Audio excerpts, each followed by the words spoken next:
All right, what's going on, everybody? I hope you had a great Thanksgiving. And yeah, we only have about 3 more weeks, 15 days of school. So, again, if you have any assignments, any pending assignments, make sure you get those turned in. We have a couple more assignments in class, and then we also have what will be equivalent to a final, but that will actually be a project for this class. And so I'll talk to you a little bit more about that later.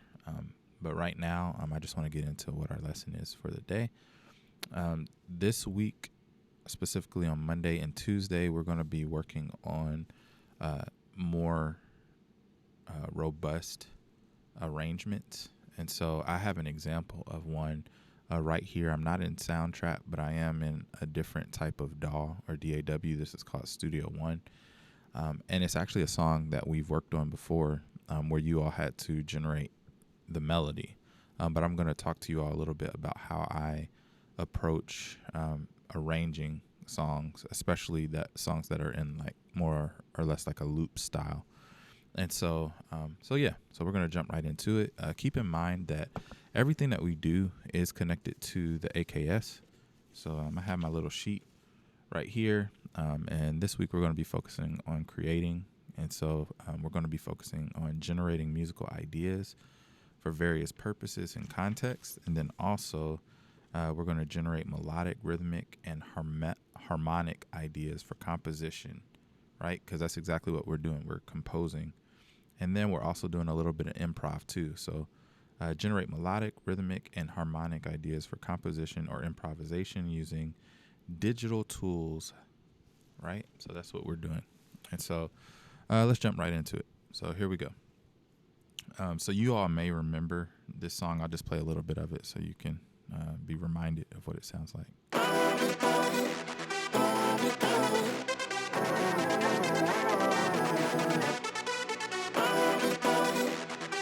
Right, so you all probably remember that. So let's start with the vocal, okay? So that wasn't the original vocal. The original vocal that I had sounded like this. Every day, oh, every day,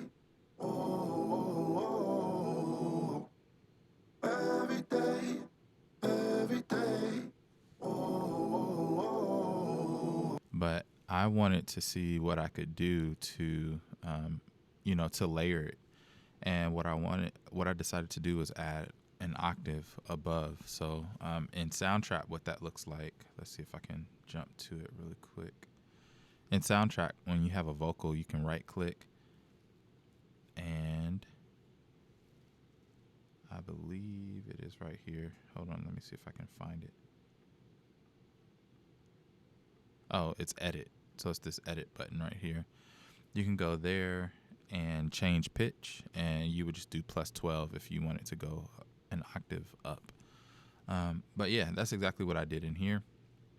So we had that, and so when I doubled it, that's just the octave up, but then with the original, it creates more of a fatter sound. So and then also I had this little arpeggio.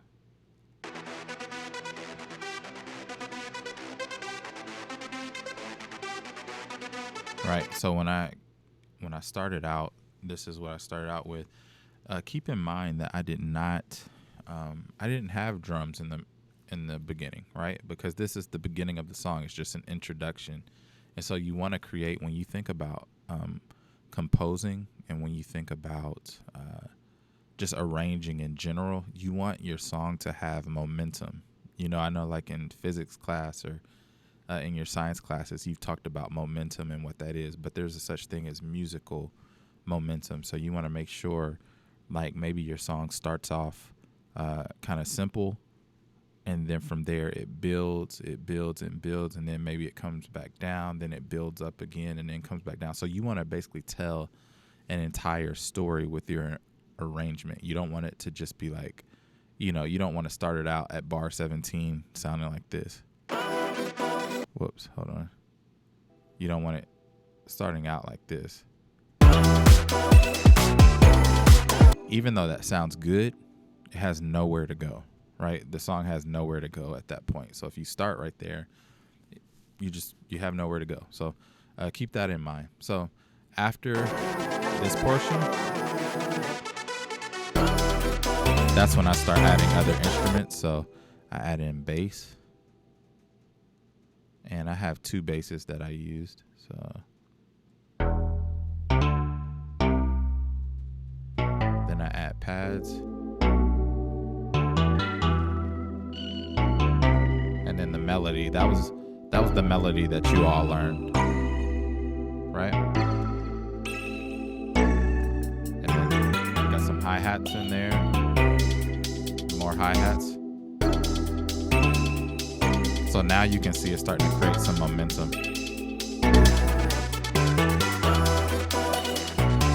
And then right just before everything comes in, all the instruments comes in, there's a full dropout.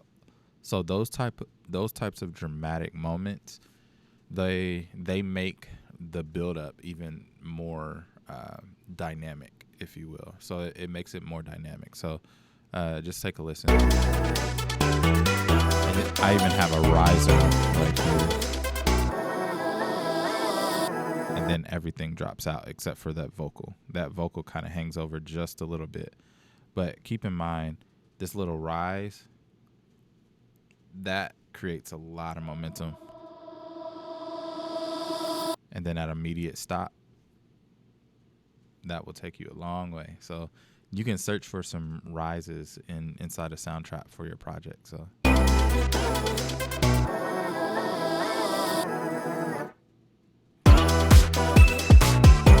right now everything is in, and I play that for 2 bars, and then I drop out. Right, so I take out the high vocal and the low vocal and the arpeggio to give it some space. So at this point, if somebody were actually writing to this, it would be more of a, this would probably be the verse. So this would give room for someone to actually sing a melody over it.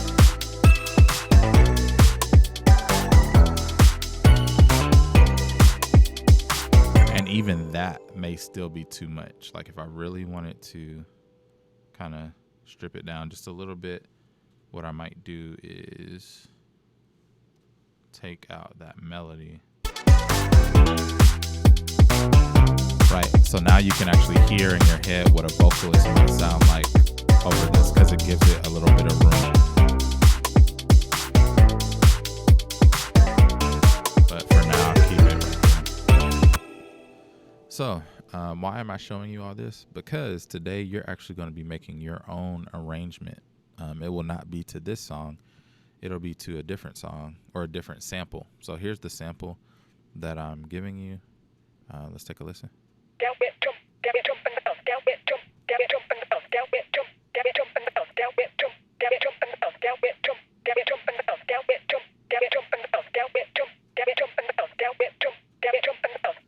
All right.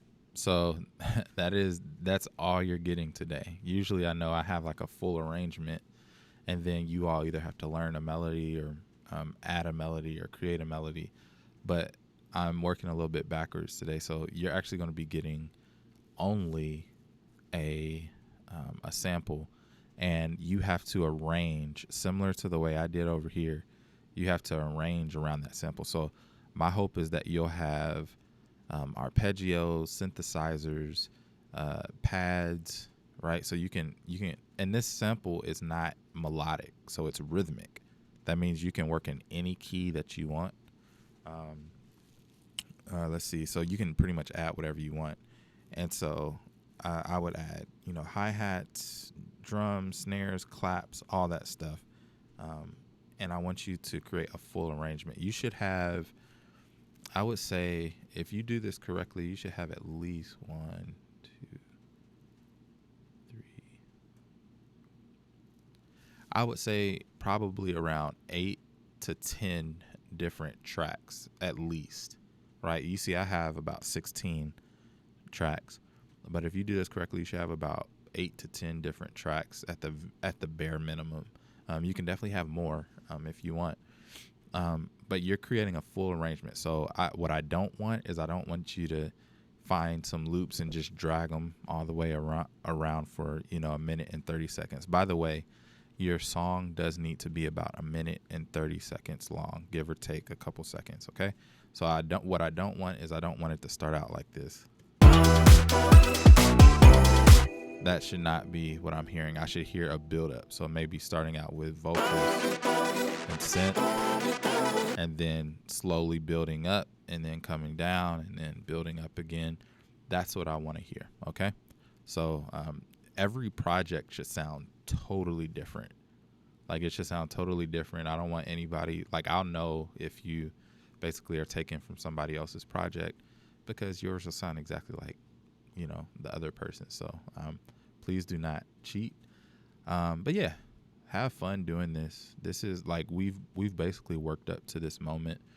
And so, you all have a lot of creative liberty on this project. So I'm excited to see what you do and what you come up with. And if you have any questions, please let me know. Oh, by the way, I did want to talk about this really quick.